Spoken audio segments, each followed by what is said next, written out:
KaraokeBooks. Notre-Dame de Paris. Victor Hugo.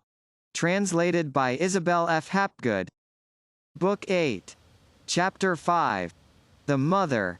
I do not believe that there is anything sweeter in the world than the ideas which awake in a mother's heart at the sight of her child's tiny shoe. Especially if it is a shoe for festivals, for Sunday, for baptism, the shoe embroidered to the very soul, a shoe in which the infant has not yet taken a step. That shoe has so much grace and daintiness, it is so impossible for it to walk, that it seems to the mother as though she saw her child. She smiles upon it, she kisses it, she talks to it, she asks herself whether there can actually be a foot so tiny, and if the child be absent, the pretty shoe suffices to place the sweet and fragile creature before her eyes. She thinks she sees it, she does see it, complete, living, joyous, with its delicate hands, its round head, its pure lips, its serene eyes whose white is blue. If it is in winter, it is yonder, crawling on the carpet, it is laboriously climbing upon an ottoman, and the mother trembles lest it should approach the fire. If it is summertime, it crawls about the yard, in the garden, plucks up the grass between the paving stones, gazes innocently at the big dogs, the big horses, without fear, plays with the shells, with the flowers, and makes the gardener grumble because he finds sand in the flower beds and earth in the paths. Everything laughs, and shines and plays around it, like it, even the breath of air and the ray of sun which vie with each other in disporting among the silky ringlets of its hair. The shoe shows all this to the mother, and makes her heart melt as fire melts wax. But when the child is lost, these thousand images of joy, of charms, of tenderness, which throng around the little shoe, become so many horrible things. The pretty broidered shoe is no longer anything but an instrument of torture which eternally crushes the heart of the mother. It is always the same fiber which vibrates, the tenderest and most sensitive. But instead of an angel caressing it, it is a demon who is wrenching at it. One May morning, when the sun was rising on one of those dark blue skies against which Garofalo loves to place his descents from the cross, the recluse of the Tour Roland heard a sound of wheels, of horses and irons in the Place de Grève. She was somewhat aroused by it, knotted her hair upon her ears in order to deafen herself, and resumed her contemplation, on her knees, of the inanimate object which she had adored for 15 years. This little shoe was the universe to her, as we have already said. Her thought was shut up in it, and was destined never more to quit it except at death. The sombre cave of the Tour Roland alone knew how many bitter imprecations, touching complaints, prayers and sobs she had wafted to heaven in connection with that charming bauble of rosé-colored satin. Never was more despair bestowed upon a prettier and more graceful thing. It seemed as though her grief were breaking forth more violently than usual, and she could be heard outside lamenting in a loud and monotonous voice which rent the heart. "Oh, my daughter," she said, "my daughter, my poor, dear little child, so I shall never see thee more. It is over. It always seems to me that it happened yesterday. My God! My God! It would have been better not to give her to me than to take her away so soon. Did you not know that our children are part of ourselves, and that a mother who has lost her child no longer believes in God? Ah! Wretch that I am to have gone out that day! Lord! Lord! To have taken her from me thus, you could never have looked at me with her, when I was joyously warming her at my fire, when she laughed as she suckled, when I made her tiny feet creep up my breast to my lips. Oh! If you had looked at that, my God, you would have taken pity on my joy. You would not have taken from me the only love which lingered in my heart. Was I then, Lord, so miserable a creature, that you could not look at me before condemning me? Alas! Alas! Here is the shoe. Where is the foot? Where is the rest? Where is the child? My daughter! My daughter! What did they do with thee? Lord, give her back to me. My knees have been worn for 15 years in praying to thee, my God. Is not that enough? Give her back to me 1 day, 1 hour, 1 minute, Lord. And then cast me to the demon for all eternity. Oh! If I only knew where the skirt of your garment trails, I would cling to it with both hands, and you would be obliged to give me back my child. Have you no pity on her pretty little shoe?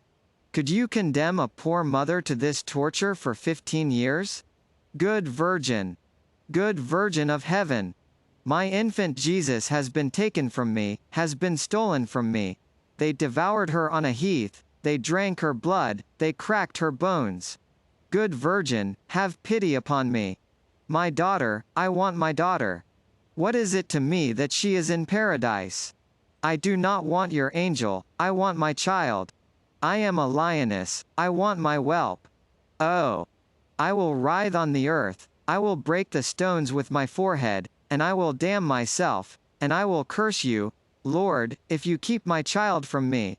You see plainly that my arms are all bitten, Lord. Has the good God no mercy? Oh! Give me only salt and black bread, only let me have my daughter to warm me like a sun. Alas! Lord my God!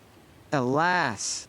Lord my God, I am only a vile sinner, but my daughter made me pious. I was full of religion for the love of her, and I beheld you through her smile as through an opening into heaven. Oh! If I could only once, just once more, a single time, put this shoe on her pretty little pink foot, I would die blessing you, good Virgin. Ah! 15 years! She will be grown up now, unhappy child. What? It is really true, then I shall never see her more, not even in heaven, for I shall not go there myself. Oh! What misery to think that here is her shoe, and that is all.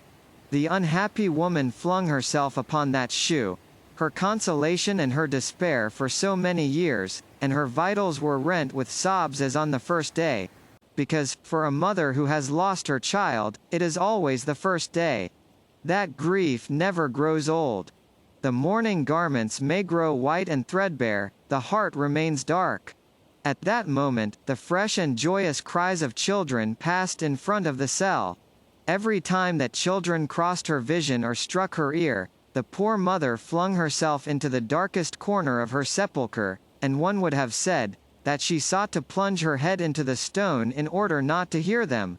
This time, on the contrary, she drew herself upright with a start, and listened eagerly.